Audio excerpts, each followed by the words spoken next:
ചോറിൻ്റെ കൂടെയും കഞ്ഞിയുടെ കൂടെയൊക്കെ കൂട്ടി കഴിക്കാൻ പറ്റുന്ന നല്ലൊരു അടിപൊളി റെസിപ്പിയാണെന്ന് ഷെയർ ചെയ്യാൻ പോകുന്നത്. അപ്പോൾ അതിനായിട്ട് ഞാൻ ഇവിടെ 5 പപ്പടം ഇതുപോലെ കട്ട് ചെയ്തെടുത്തിട്ടുണ്ട്.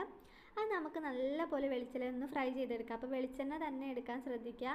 വെളിച്ചെണ്ണയിലാകുമ്പോഴേ കറക്റ്റ് ടേസ്റ്റ് കിട്ടത്തുള്ളൂ കേട്ടോ. അപ്പോൾ നല്ലപോലെ ഫ്രൈ ചെയ്തെടുത്തതിന് ശേഷം നമുക്ക് ഇത് വേറൊരു പാത്രത്തിലോട്ട് മാറ്റി കൊടുക്കാം. അതിന് ശേഷം ഈ ഒരു ഓയിൽ മാറ്റിയതിന് ശേഷം നമുക്ക് 2 ടേബിൾ സ്പൂണും വെളിച്ചെണ്ണയും കൂടെ ചേർത്തിട്ട് നമുക്ക് കടുകൊന്ന് പൊട്ടിച്ചെടുക്കാം.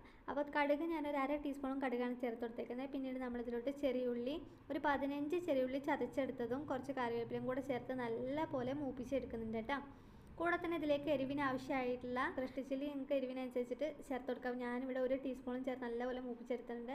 പിന്നീട് ഒരു നുള്ളുപ്പും മഞ്ഞൾപ്പൊടിയും കൂടി ചേർത്ത് നല്ലപോലെ മൂപ്പിച്ചെടുത്ത് കഴിഞ്ഞ് നമ്മുടെ പപ്പടം കൂടി ചേർത്ത് കൊടുക്കുക. നല്ലപോലെ മിക്സ് ചെയ്തെടുക്കുക. അപ്പോൾ ഉപ്പ് കൂടി പോകാൻ ശ്രദ്ധിക്കണം കേട്ടോ. അപ്പോൾ ഇത്രയേ ഉള്ളൂ, നമ്മുടെ പപ്പടം മെഴുക്ക് പുരട്ടി ഇവിടെ റെഡിയായി. വീഡിയോ ഇഷ്ടമായ ഒന്ന് ലൈക്ക് ചെയ്യുക, ചാനൽ സബ്സ്ക്രൈബ് ചെയ്യുക, സപ്പോർട്ട് ചെയ്യുക. താങ്ക്